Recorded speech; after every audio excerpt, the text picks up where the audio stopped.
بسم اللہ الرحمن الرحیم وترى الجبال تحسبها جامدة وهي تمر مر السحاب۔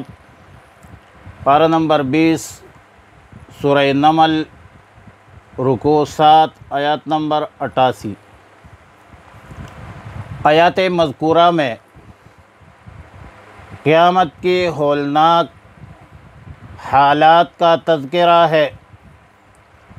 فرمایا وَتَرَى الْجِبَالَ تَحْسَبُهَا جَامِدَةً وَهِيَ تَمُرُّ مَرَّ السَّحَابِ۔ مطلب یہ ہے کہ پہاڑ اپنی جگہ سے ہٹ کر اسی طرح چلیں گے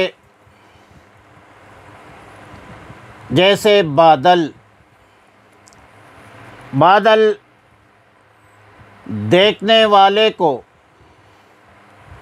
اپنی جگہ پر جمع ہوا سمجھتا ہے، حالانکہ بادل تیزی سے چل رہے ہوتے ہیں۔ پہاڑوں کا جامد ہونا دیکھنے والے ناظر کے نظر کے اعتبار سے ہے، جبکہ پہاڑوں کی حرکت حقیقت کے اعتبار سے ہے۔ قرآن کریم میں قیامت کے روز پہاڑوں کے مختلف حالات و احوال بیان کی ہے۔ پہلا حال زلزلہ ہے، جو پوری زمین کو محیط ہوگا، اور فرمایا اذا زلزلت الارض زلزالها واخرجت الارض اثقالها، اور فرمایا اذا دکت الارض دکا۔ دوسرا حال یہ بیان فرمایا کہ بڑے بڑے چٹان روئی کی طرح ہو جائیں گے، وَتَكُونُ الْجِبَالُ كَالْعِهْنِ الْمَنْفُوشِ، اور یہ تب ہوگا کہ جب اوپر سے آسمان بھی پگھلے ہوئے تانبے کی طرح ہو جائے، اور زمین سے پہاڑ روئی کی طرح اوپر جائیں گے۔ اوپر سے آسمان نیچے آئے گا اور دونوں مل جائیں گے۔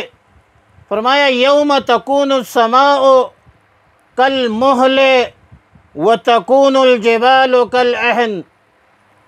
تیسرا حال یہ بیان فرمایا کہ زمین دنکی روئی کی طرح ایک جسم متصل کی بجائے ریزہ ریزہ اور ذرہ ذرہ ہو جائیں گے۔ قرآن کریم نے یہ صورتحال بیان کی۔ فرمایا وَبُسَّتِ الْجِبَالُ بَسًّا فَكَانَتْ هَبَاءً مُنبَثًّا۔ چوتھا حال یہ بیان فرمایا کہ روئی کی طرح ریزہ ریزہ ہو کر پھیل جائے گا۔ فَقُلْ يَنْسِفُهَا رَبِّي نَسْفًا۔ اور پانچواں حال یہ بیان فرمایا کہ یہ پہاڑ ریزہ ریزہ ہو کر غبار کی طرح زمین پر پھیل جائیں گی، اور ہوائیں اوپر اٹھا کر لے جائیں گے، اور چونکہ یہ غبار ساری زمین پر چھایا ہوا ہوگا، اگرچہ یہ بادل کی طرح تیز حرکت کرتا ہوگا، مگر دیکھنے والا اس کو اپنی جگہ پر جمع ہوا دیکھے گا۔ وَتَرَى الْجِبَالَ جَامِدَةً وَهِيَ تَمُرُّ مَرَّ السَّحَابِ۔ ان میں سے بعض حالات نفخہ اولیٰ کے سور کے وقت ہوں گے، بعض حالات نفخہ ثانیہ کے بعد، اور پھر اس وقت زمین ایک مسطح مستوی بنا دیا جائے گا۔ اس وقت زمین پر نہ کوئی غار رہے گا، نہ کوئی پہاڑ رہے گا، نہ کوئی تعمیر ہوگی، نہ کوئی شجر ہوگی نہ کوئی حجر ہوگی۔ فرمایا فَقُلْ يَنْسِفُهَا رَبِّي نَسْفًا فَيَذَرُوهَا قَاعًا صَفْصَفًا لَا تَرَى فِيهَا عِوَجًا وَلَا أَمْتًا، ماخوذ از مختلف تفاسیر، واللہ عالم بالصواب۔ صنع اللہ الذی اتقن کل شیء، صنع بمعنی صنعت کے ہے، اور اتقنا اتقان سے مشتق ہے، جس کا معنی ہے کسی چیز کو مضبوط اور مستحکم کرنا۔ یہ تمام مضامین جن میں اللہ تعالیٰ کی قدرت کاملہ اور صنعت عجیبہ کا ذکر ہے، جس میں لیل و نہار کا انقلاب بھی ہے، نفخہ صور سے لے کر حشر نشر تک سب حالات بھی، یہ چیزیں کچھ حیرت اور تعجب کی نہیں ہے، کیونکہ اس کا صانع کوئی محدود علم والا نہیں ہے،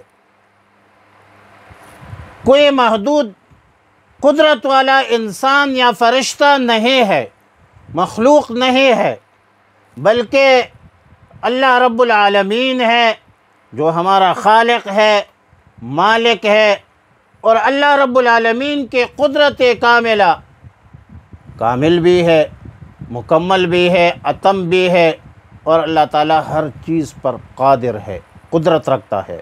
فرمایا وَتَرَى الْجِبَالَ، اور تو دیکھتا ہے پہاڑوں کو، تَحْسَبُهَا، خیال کرتا ہے انہیں، جامدتاً، جمع ہوئے ہوئے، تمر، کہ وہ چلیں گے، مر السحاب، جیسے چلتے ہیں بادل۔ صنع اللہ ہے، یہ کاریگری ہے اللہ کی، قدرت ہے اللہ کی، تخلیق ہے اللہ کی، الذی اتقن کل شیء، جس نے خوب بنایا ہے ہر ایک چیز کو، انہ خبیر، بے شک اللہ رب العالمین خبردار ہے، بما تفعلون، اس سے جو تم کچھ کرتے ہو۔ وصلی اللہ علی النبی الامی الکریم وعلی آلہ وصحبہ اجمعین۔